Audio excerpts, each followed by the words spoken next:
ప్రతి అంశంలోనూ కూడా నేను నా నా నా నా అని సంబోధిస్తూ వారిని గుండెల్లో పెట్టుకున్న ఆ అట్టడుగున ఉన్న నా పేద వర్గాలు ఈరోజు జగనే రావాలి, జగనే కావాలి, జగన్ ఉంటేనే మా బ్రతుకులు మారుతాయి అని చెప్పి ఈరోజు ప్రతి పేదవాడు తోడుగా ఉన్నాడు.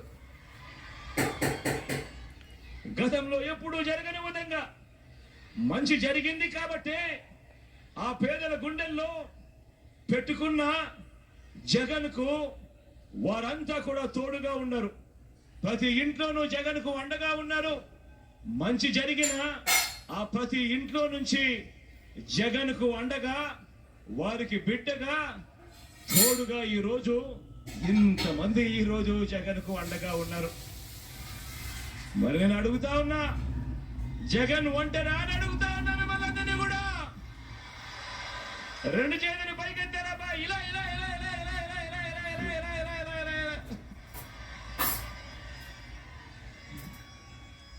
కానే కాదు, జగన్ ఒంటరి ఎప్పుడూ కాదు. ఇన్ని కోట్ల గుండెలు జగన్కు తోడుగా ఉన్నంత వరకు జగన్ ఎప్పటికీ ఒంటరి కాదు. మరి మోసం చేసే బాబు మార్కు రాజకీయం ఎలా ఉంటుందో, మరి మోసం చేసే చంద్రబాబు మార్కు రాజకీయం ఎలా ఉంటుందో, రొయ్యకు మీసం, బాబుకు మోసం పుట్టుకతోనే ఎలా వచ్చాయో మనమంతా ఈ భీమవరంలో తేల్చేద్దామా? తేల్చేద్దామా? 58 నెలల మన పాలనలో మనం చేసిన ఇంటింటి అభివృద్ధి మన ప్రోగ్రెస్ కార్డ్ అయితే అందరినీ మోసం చేయటం, నమ్మితే నట్టేయటం, ముంచటం చంద్రబాబు ట్రాక్ రికార్డు. బాబు వస్తే జాబు రావటం కాదు, ఉన్నవి ఎలా ఊడిపోతాయో, రైతును, రైతాంగాన్ని నమ్మించి బాబు ఎలా నిలువున ముంచాడో మొన్న పిడుగురాల సభలో, సిద్ధం సభలో మీ అందరి ముందు కూడా ఉంచడం జరిగింది.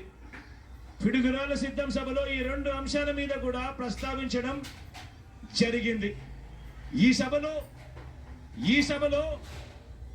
ఇదే టీడీపీ, ఇదే ఎల్లో మీడియా కలిసి చంద్రబాబు గారిని జాకీలతో ఎత్తి, జేసీబీలతో, పొక్లేలతో లేపుతూ చేసే మరో బోగస్ ప్రచారాన్ని, అందులో పచ్చి అబద్ధాల్ని ఈరోజు తేలుద్దామా? ఇక వారు చేస్తా ఉన్న మరో ప్రచారం ఏమిటో తెలుసా? వారు చేస్తా ఉన్న మరో ప్రచారాన్ని, అందులో నిజాల్ని చూద్దాం. ఇది చంద్రబాబుపై ఆయన ఎల్లో మీడియా ఇచ్చే అతిపెద్ద బోగస్ రిపోర్ట్. అదేంటో తెలుసా? చంద్రబాబు పేదలకు, రైతులకు, అక్క చెల్లెమ్మలకు, బడి పిల్లలకు, సామాజిక వర్గాలకు, గ్రామానికి, పౌర సేవలకు, హాస్పిటళ్లకు చేసింది ఏమీ లేదు కాబట్టి, అయినా కూడా తమ బాబు గొప్పవాడని నమ్మించాలంటే ఏం చెయ్యాలి అని వీరంతా కూడా ఆలోచించి, వీరంతా చెప్పేది ఏమిటి? బాబు వల్లే అభివృద్ధి అని ప్రచారంతో తరచూ కూడా ఊదలు కొడతా ఉంటారు. తరచూ కూడా జాకీలు పెట్టి లేపుతూ ఉంటారు.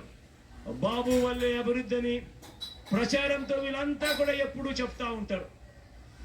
అసలు వాళ్ళ ప్రచారం ఏ స్థాయిలో ఉంటుందో తెలుసా? ఒక ఖాళీ డబ్బాలో 4 రాళ్ళు పెడితే ఇలా ఊపితే డబడబడబడబడబడ సౌండ్ వస్తా, చూసారా? ఆ మాదిరిగా ప్రచారం చేస్తారు. చంద్రబాబు వల్లే అభివృద్ధి అని చెప్పి ఆ మాదిరిగా ప్రచారం చేస్తారు. చూద్దామా మరి ఇందులో నిజాలు ఎలా ఉన్నాయో, ఇందులో వాస్తవాలు ఏమున్నాయో చూద్దామా? అసలు చంద్రబాబుకు, బాబుకు, అభివృద్ధికి సంబంధం ఏంటో, అసలు సంబంధం ఉందో లేదో మీరే చెప్పండి. నేను మిమ్మల్ని అడుగుతా. సెల్ ఫోన్ కనిపెట్టింది తానే అని, ఐటీ తీసుకువచ్చింది తానే అని, సత్యనారాయణను చదివించింది తానే అని, ఈ చెప్పిన పాత డైలాగులన్నీ కూడా కాస్త పక్కన పెడదాం. ఇవన్నీ పాత డైలాగులు కదా, కాస్త పక్కన పెడదాం. లేటెస్ట్ గా మన రాష్ట్రంలో మన కళ్ళకు కనిపిస్తా ఉన్నది మాత్రం తీసుకుందాం. లేటెస్ట్ గా మన రాష్ట్రంలో మన కంటికి కనిపిస్తా ఉన్నది మాత్రమే తీసుకుందాం. రాష్ట్రం విడిపోయిన తర్వాత 2014లో ఎన్నికలే తీసుకుందాం. రాష్ట్రం విడిపోయిన తర్వాత 2014 ఎన్నికలే తీసుకుందాం. అప్పుడు మీరంతా కూడా ఉన్నారు కదా. అప్పుడు ఏమన్నారు వీళ్ళంతా కూడా, ఏమని ప్రచారం చేశారు వీళ్ళంతా కూడా, ఈ ఎల్లో గ్యాంగ్ అంతా కూడా ఏమన్నారు? కొత్త రాష్ట్రం, అసలే అన్యాయం జరిగింది, రాజధాని కూడా లేదు, ఇలాంటి సమయంలో బాబు లాంటి గొప్ప అనుభవజ్ఞుడు రావాలి, ఆయన వస్తే ఆంధ్రప్రదేశ్ లో అభివృద్ధి అని చెవుల్లో ఊదురు కొట్టారా లేదా? కొట్టారా లేదా? జగన్కి అనుభవం లేదు పిల్లోడు, చంద్రబాబుకి అనుభవజ్ఞుడు, బాగా అనుభవం ఉంది, ఆయన అయితేనే అభివృద్ధి అని చెప్పారా లేదా? ఈ చంద్రబాబు కూడా బహిరంగంగా అన్నాడా లేదా? అదిగో హైపర్ లూప్ అని, అదిగో బుల్లెట్ ట్రైన్ అని, ఇదిగో మైక్రోసాఫ్ట్ వచ్చేసింది అని, ఇదిగో రాష్ట్రంలో ఒలింపిక్స్ జరిపించేస్తానా ఉన్నాం రేపు సంవత్సరము అని, ఆమ్స్టర్డాము, సింగపూరు, వెనస్ వీటితో పోటీపడి నగరాన్ని నిర్మించేస్తున్నామని, ఇవన్నీ కూడా సెల్ఫ్ డబ్బా చంద్రబాబు గారు కొట్టుకున్నాడా లేదా? అవునా?